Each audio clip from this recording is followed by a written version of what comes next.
Hello students, hope you all are fine. कैसी चल रही है studies? Hope it is going well. हमने अभी तक क्लास टॉपिक जो किया था, second chapter we have started 5 year plans. 5 year plans के अंदर सबसे पहले हमने इंट्रोडक्शन की थी, देन हमने टाइप्स ऑफ प्लानिंग की थी, डायरेक्टिव एंड कॉम्प्रिहेंसिव प्लानिंग। फिर 3 तरह की इकॉनमीज़ की थी, एक होती है कैपिटलिस्ट इकॉनमी, एक होती है socialist economy, but the India is following the pattern of mixed economy. Clear? उसके बाद अगर हम बात करें, हमने नया टॉपिक स्टार्ट किया था long term goals and short term goals. ये टॉपिक हमने करना था। Long term goals we have started, हमने उसके अंदर 3 पॉइंट्स किए हैं। पहली हमने जीडीपी ग्रोथ की थी कि जीडीपी ग्रोथ बढ़ती है, रिसोर्स रेट बढ़ता है, हमारा प्रोडक्टिविटी बढ़ती है, इसका मतलब हमारी इकॉनमी की जो पेस ऑफ ग्रोथ है वो भी बढ़ती है। सेकेंड हमने किया था फुल एम्प्लॉयमेंट इकॉनमी, जो है वो फुल यूटिलाइजेशन ऑफ रिसोर्सेज चाहती है। इसका मतलब है कि all the people, full employment का मतलब है all the people who are willing and able to work at the existing wage rate get work without any undue difficulty. Basically सारे के सारे बंदे एम्प्लॉयड है। इसका मतलब है ये उसका एक सोशल ऑब्जेक्टिव है प्लानिंग का, कि वो चाहती है कि इकॉनमी के अंदर सारे के सारे बंदों को एम्प्लॉयमेंट अपॉर्चुनिटीज़ मिले, हर एक बंदा काम करे, स्टैंड ऑफ लिविंग बढ़े, इकॉनमी की ग्रोथ हो। So this was like a social objective of planning. फिर उसके बाद हमने थर्ड पॉइंट किया था इक्विटेबल डिस्ट्रीब्यूशन और इक्विटी। वो कहते हैं इनकम की डिस्ट्रीब्यूशन जो वो इक्वल नहीं हो सकती है, like a doctor and a clerk can not get the same salary, but equitable distribution का मतलब ये होता है कि जो सैलरी मिलनी चाहिए वो कम से कम ऐसी होनी चाहिए जो हर एक बंदे की नीड्स को सेटिस्फाई करती हो। यानी कि हम ये कह सकते हैं कि इकॉनमी के अंदर जो डिस्ट्रीब्यूशन है दैट शुड बी फेयर। ये नहीं है कि रिच जो है वो बहुत ज़्यादा रिच होता जा रहा है, पुअर जो है दैट विल सफ़र डेप्रीवेशन, ऐसी चीज़ें नहीं होनी चाहिए। मतलब डिस्ट्रीब्यूशन ऑफ इनकम जो है वो ऐसी होनी चाहिए जो कि हर एक बंदे की नीड्स और प्रोडक्शन को मैच करती हो, यानी कि इक्विटेबल हो, यानी कि हर एक बंदे के लिए फेयर डिस्ट्रीब्यूशन ऑफ इनकम हो। यानी कि ये नहीं है कि मतलब जो इकॉनमी के अंदर जितनी भी इनकम की डिस्ट्रीब्यूशन है वो ऐसी होनी चाहिए जो कि ऑल सेक्शन ऑफ सोसाइटी तक शेयर होती हो। ये नहीं है कि सिर्फ हैंडफुल ऑफ पीपल तक ही जाए और बाकी के बंदे जो है, handful of people means rich तक ही जाए और बाकी के बंदे जो हैं वो उन मतलब बेनिफिट से डिप्राइव रह जाए। Clear? So today we are going to do the last 2 points of long term goals, that is the self sufficiency and modernization. Then we are going to start with the short term goal. Short term goal paper में बहुत ही कम आ रहे हैं, just for 1 mark question आ रहा है। आपको सिर्फ पता होना चाहिए कि कौन से ईयर प्लान के अंदर कौन सा मतलब एस्पेक्ट जो है वो कवर किया गया था। ज़्यादातर पेपर के अंदर जो क्वेश्चन कवर हो रहा है वो लॉन्ग टर्म गोल्स का हो रहा है, वो सिंगल पॉइंट में आ रहे हैं। ये नहीं है कि आपको इकट्ठे बोल देंगे कि लॉन्ग टर्म गोल एक्सप्लेन करो, वो ऐसे बोल देंगे ग्रोथ विद इक्वल जस्टिस बताओ, modernisation as a principal goal of long term objective बताओ, मतलब एक पर्टिकुलर पॉइंट बोल देंगे, उसको एक्सप्लेन करना पड़ेगा आपको। क्लियर? सो अगर हम बात करें लॉन्ग टर्म गोल्स की तो उसके बाद ज़्यादा फोकस करना। Next point we are going to do is the self sufficiency. Self sufficiency का मतलब है, वो कहते हैं अगर हम ब्रिटिश टाइम पीरियड की बात करें तो we were highly dependent upon British government for the imports, यानी कि हम उनके ऊपर डिपेंडेंट होते थे कि हम अपने इम्पोर्ट्स करवाते थे। बट इंडिया क्या चाहती थी, इंडिया आज भी even now also India is greatly suffering, India is greatly trying या battering to be self sufficient in the production of food grain. वो चाहती है कि वो दूसरी कंट्रीज़ के ऊपर डिपेंडेंट ना हो फूड ग्रेन की प्रोडक्शन पे। क्यों? क्योंकि कई बार क्या होता है, मार्केट की अनसर्टेनिटीज़ जो है वो प्रोडक्ट की कॉस्ट को हाई कर देती है, जिसकी वजह से हमें इम्पोर्ट्स काफ़ी कॉस्टली पड़ते हैं।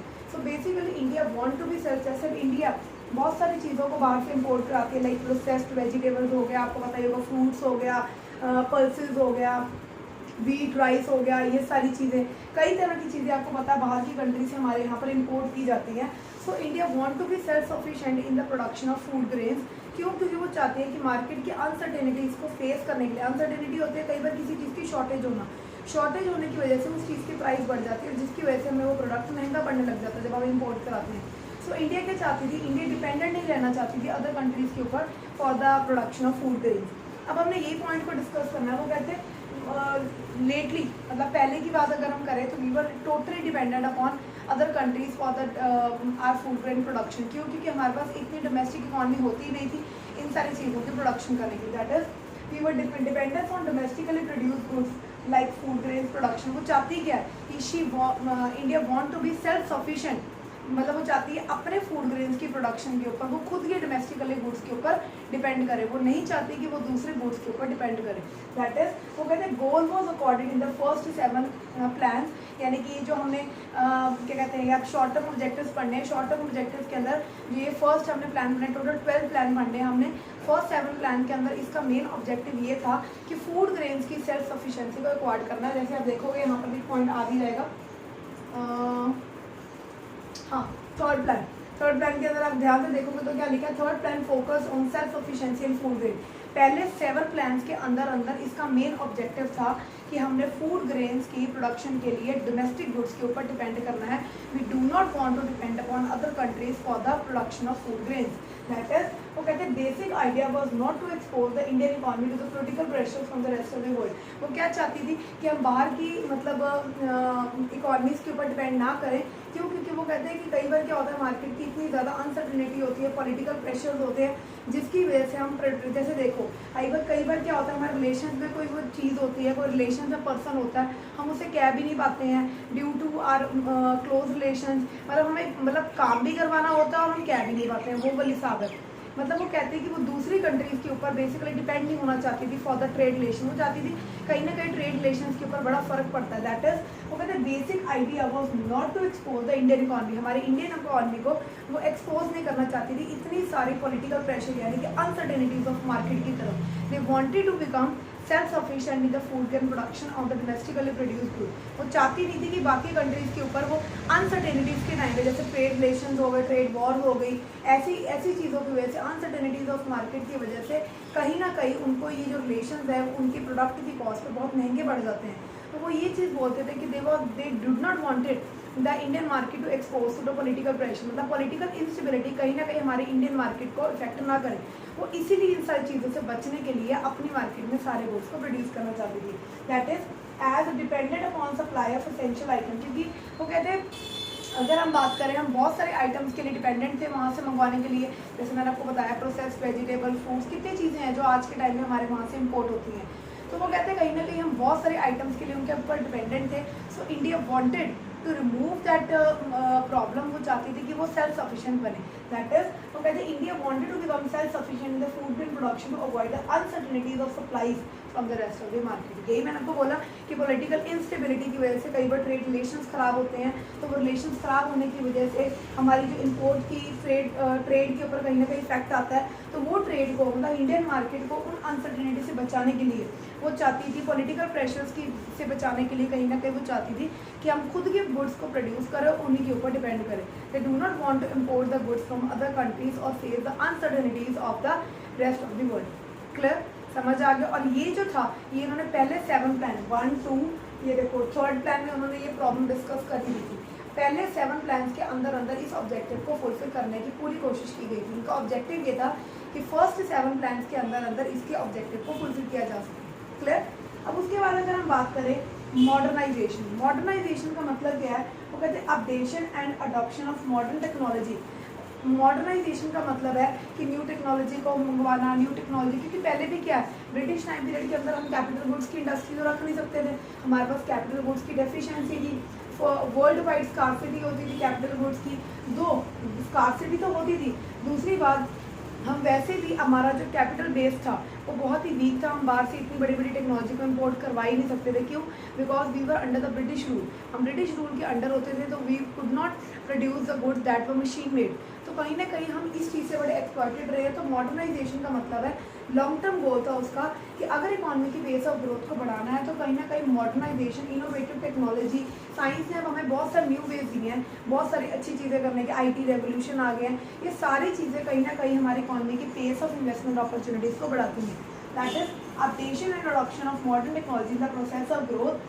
Output increases other by resources, या आउटपुट बढ़ेगा या तो रिसोर्सेज बढ़ाने से या फिर न्यू टेक्नोलॉजी को लगाने से, यानी कि इनोवेटिव टेक्नोलॉजी को लगाएंगे तो कहीं ना कहीं तब भी आउटपुट बढ़ेगा। दैट इज वो कहते हैं ग्रीन, लाइक फॉर एग्जाम्पल उन्होंने एग्जाम्पल दी ग्रीन रेवोल्यूशन की। ग्रीन रेवोल्यूशन आप पढ़ोगे नेक्स्ट चैप्टर के अंदर, थर्ड चैप्टर एग्रीकल्चर है, वहाँ पे एक सिग्निफिकेंट ट्रांसफॉर्मेशन आई थी हमारे एग्रीकल्चर के अंदर, वो था ग्रीन रेवोल्यूशन। ग्रीन रेवोल्यूशन था कि क्रॉप प्रोडक्टिविटी बढ़ गई थी, we were shifted from conventional techniques to modern techniques, HYV seeds use करने लगे थे, अच्छे फर्टिलाइजर्स हो गए थे, ऑर्गेनिक फार्मिंग ज़्यादातर शुरू कर दी थी हम लोगों ने, basically we were move from agriculture, जो हम पहले हाईली अनसर्टेनिटीज ऑफ मार्केट पे थे, रेनफॉल पे डिपेंडेंट होते थे, now we were have mechanised means of cultivation, हम सबसिस्टेंस फार्मिंग से कमर्शियल फार्मिंग की तरफ जा रहे थे.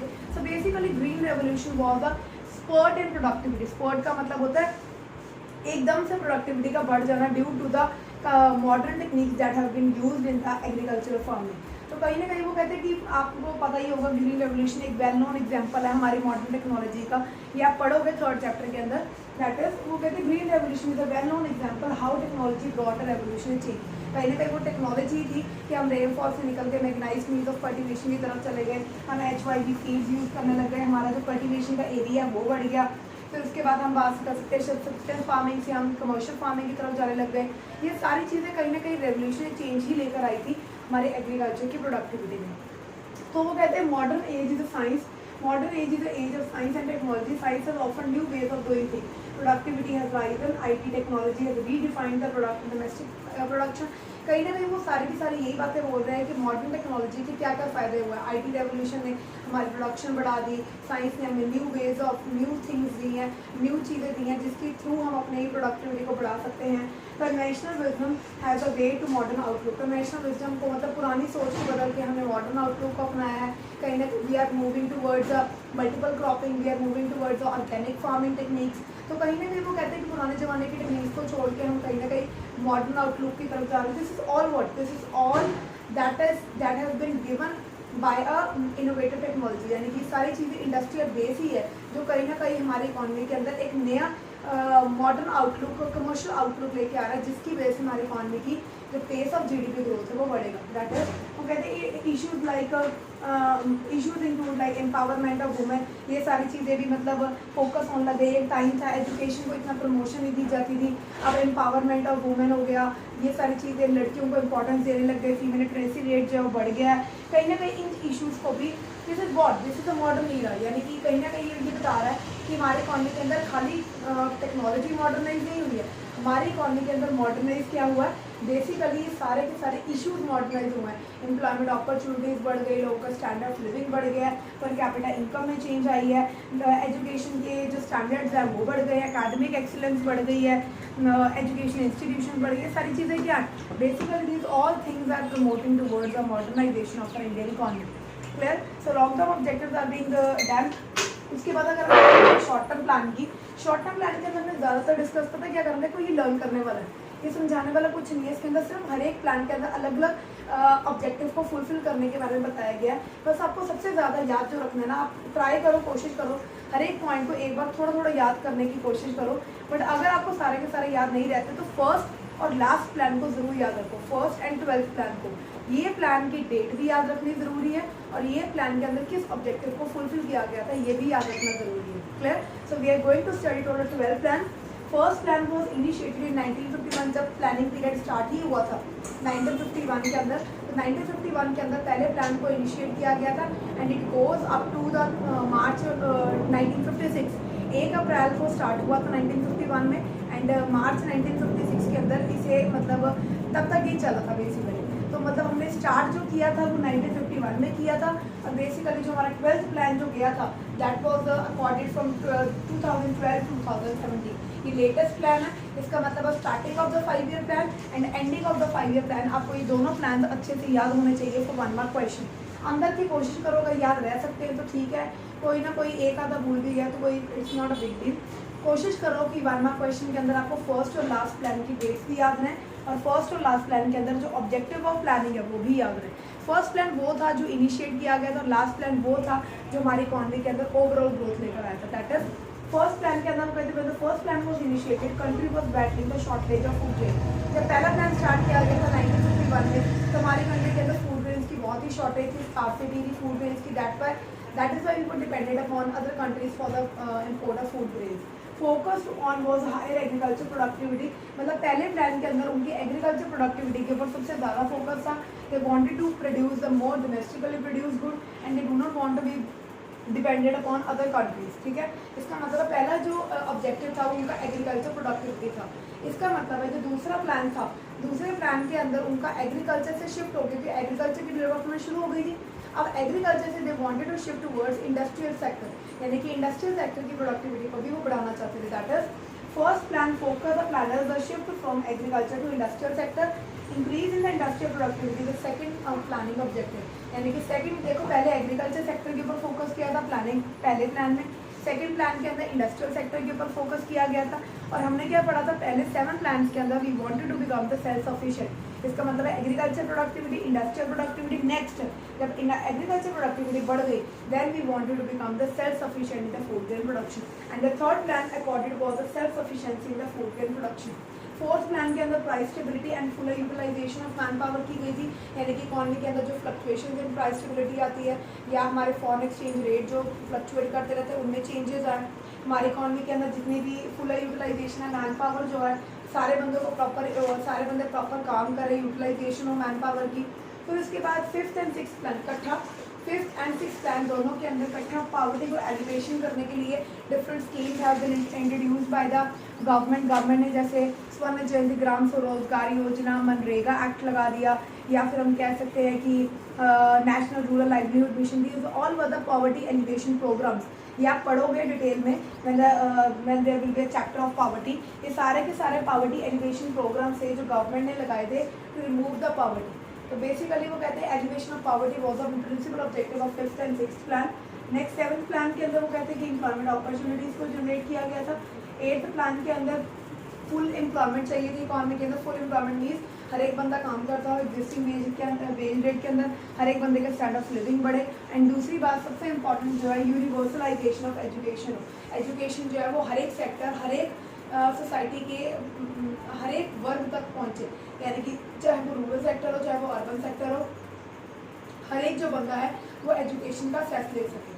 नेक्स्ट नाइन्थ प्लान के अंदर उन्होंने growth, price stability and environment sustainability के ऊपर ज़्यादा फोकस किया था कि इन्वायरमेंट के अंदर इन्वायरमेंट को कैसे सस्टेनेबल किया जा सकता है। जैसे कि हम कह सकते हैं कि डिफॉरेस्टेशन जैसे मतलब नहीं होनी चाहिए, फॉरेस्टेशन, चिपको मूवमेंट, ये सारी चीज़ों को प्रमोट किया गया था। हमारी इकॉनमी के अंदर ओजोन डिप्लीशन या बहुत सारी ऐसी प्रॉब्लम्स हैं जो इमर्ज कर रही हैं जो कहीं ना कहीं हमारे इन्वायरमेंट को इफेक्ट करती हैं, वो सारी चीज़ों के ऊपर फोकस किया गया था। Then 10th plan was to better quality of life. 11th plan के अंदर poverty reduction, job creation and environment protection, ये सारी चीज़ों को फोकस किया गया था। Main the 12th plan was a very important plan. ये क्या था, ओवरऑल डेवलपमेंट चाहता था। दैट इज वो कहते हैं need for sustainable development, that is the principal objective of inclusive growth. वो कहते हैं ओवरऑल ग्रोथ चाहिए थी। ओवरऑल ग्रोथ सिर्फ तभी हो सकती है जब इकॉनमी की ओवरऑल ग्रोथ के लिए सस्टेनेबल डेवलपमेंट हो, यानी कि इन सारे एस्पेक्ट्स को कवर किया जाए, चाहे वो एग्रीकल्चर हो, इंडस्ट्री हो, बेटर क्वालिटी ऑफ लाइफ हो, एनवायरमेंट सस्टेनेबिलिटी हो, सेल्फ क्या कहते हैं सफिशेंसी हो, ये सारे एस्पेक्ट्स को कवर किया जाए। That is the need for sustainable development and growth. वो था हमारा 12th plan and 12th plan was a very important plan.